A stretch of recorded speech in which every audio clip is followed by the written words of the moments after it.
I suppose I should make this video after me singing Christmas shoes. So when I was a child on Christmas morning, um,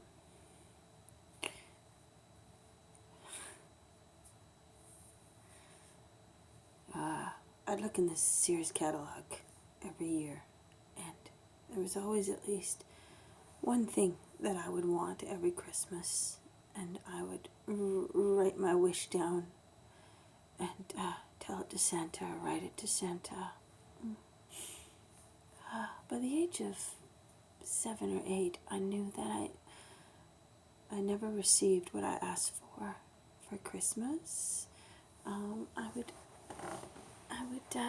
every Christmas morning I would be grateful for whatever I got, but most of the time it was needs and not even one want.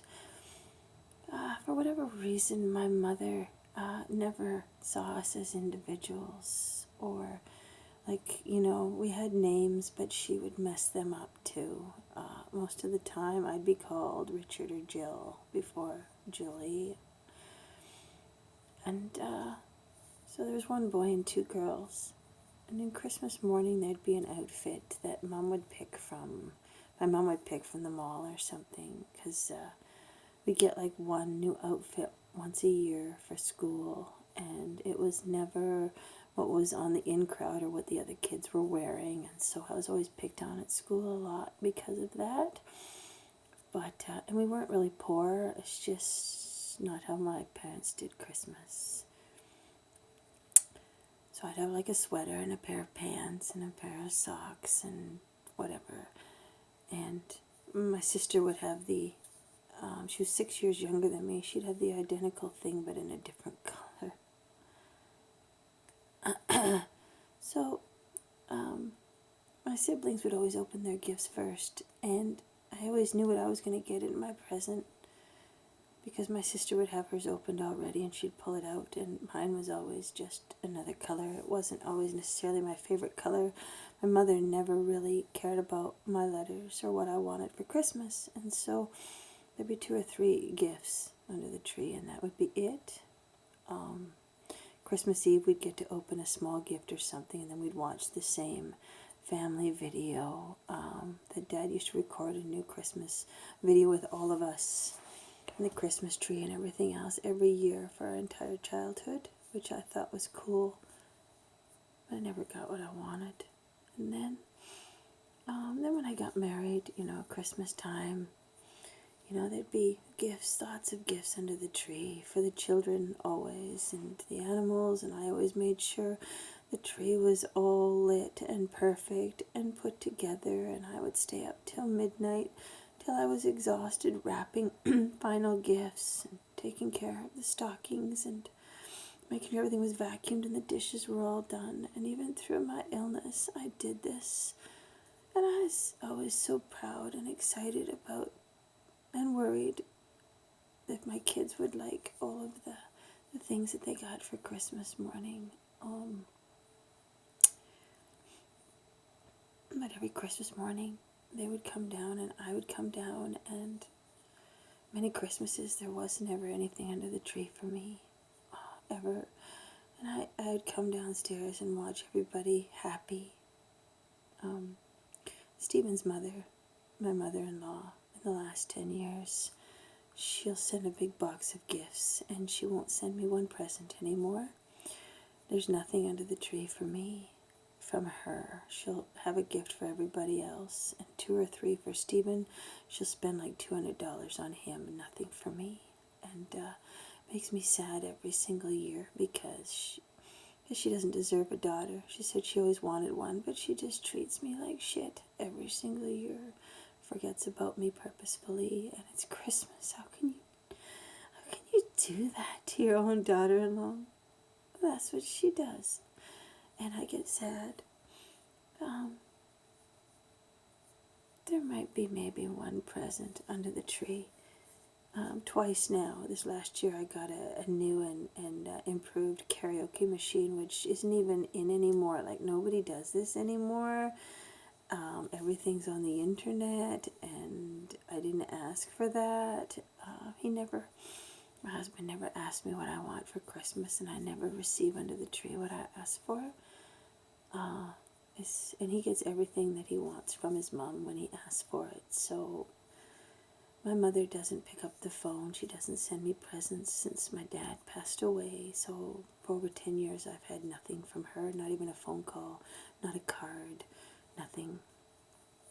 My sister doesn't send anything either. I get no gifts from my brother. So there's nothing under the tree for me.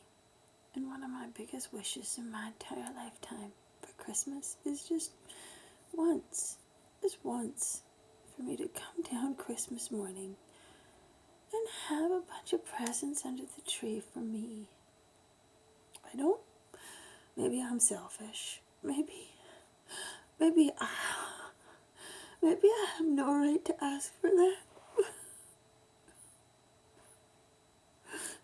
But every Christmas morning when I was a child, I would always pretend that I was happy with my presents for Christmas, and I never made my mother feel like I wasn't happy.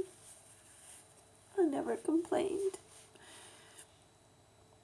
I don't think it's too much to ask for to have what I want for Christmas. The one thing that I want the most for Christmas I'll never have again, which is both my children.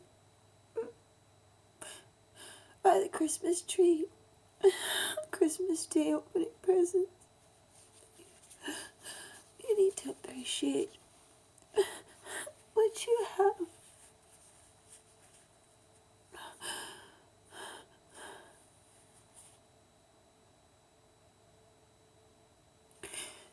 I'd give anything to have that again.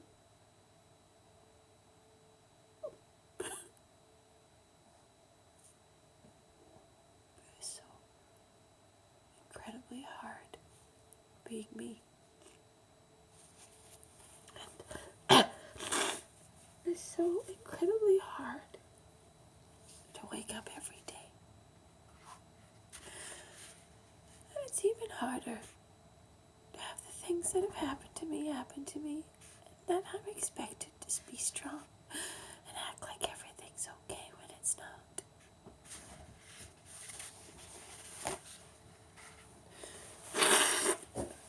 I just wanted to make this video because there's very few things I ask for.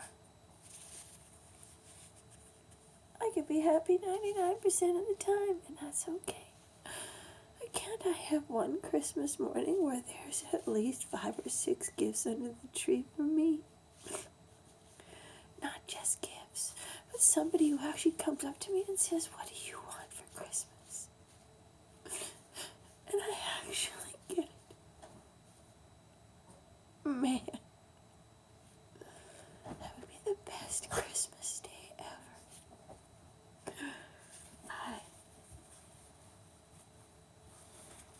I'm so sad for so many reasons. I can't even tell you, this is just too many reasons. I can't count them all. But the day my daddy died was the day that my family stopped communicating with me, stopped sending presents, stopped talking to me, stopped giving a shit about my life and my family.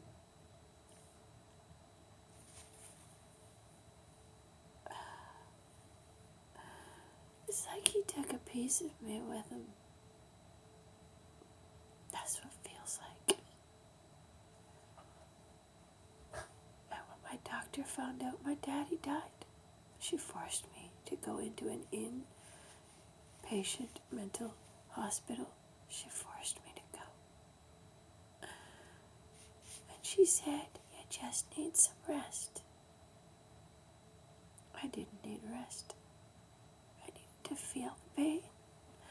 I needed somebody to help me through it. I needed somebody to explain to me why my daddy had to die when his brother got to live with the same cancer and the same disease. It's all about timing.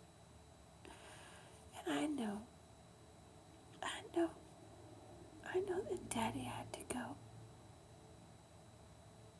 But to this day, whenever I look up in the sky and I see a bright star, it's him. And even if he didn't love me as a child, and I really don't think he did, not really. He loved everybody else's child and everybody else but me. I know that's for true. I know that's the truth. But whatever the case, I don't remember one time my daddy came into my room to put a blanket over me and tuck me in and give me a kiss on the forehead and say, "Good night, Julie, I love you. You're my little bear, my little baby. You make me so proud." Not once did he say he was proud of me. Not once did he say he loved me. I don't remember once. Not one time. He made fun of me all the time. I think he thought I was some kind of retard or loser, or somebody who would never make anything of her life. Well, look at this, Daddy. I made something of myself in my life, and I never got what I wanted under that damn Christmas tree. Not once. Did you make that happen? Why? Why didn't you go to the store and buy something special for each of us? Why? You worked your ass off. You were in that fucking garage all night long, day after day, week after week, weekend after weekend when you weren't working. You made lots of extra money to save up at least $40 once a year to put something special under that tree from you. But no. So anyway, I still love you, bud. That's my wish. That's what I've always wanted. And now it's on video.